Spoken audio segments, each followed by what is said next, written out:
Hi, it's me again with Corel Tips and Tricks. Somebody sent me this bitmap and I knew right away it was going to trace pretty good, but they were having a little bit of problem with some things.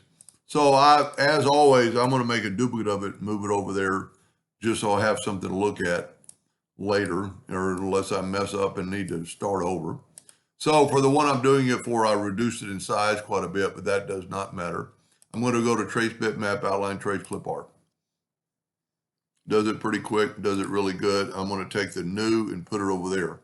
Now, I'm going to ungroup it.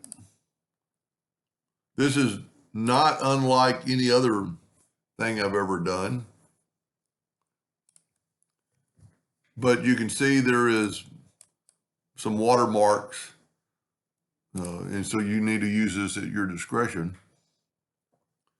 I'm going to take a rectangle and I'm going to take the Smartfill tool. I'm going to set it on a different color and I'm going to fill that in.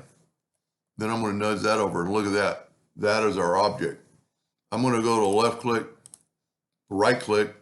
I'm going to go to object and break the curve apart. If you don't, when you delete this, it will be gone. Now all you have to do is select all this and make it black.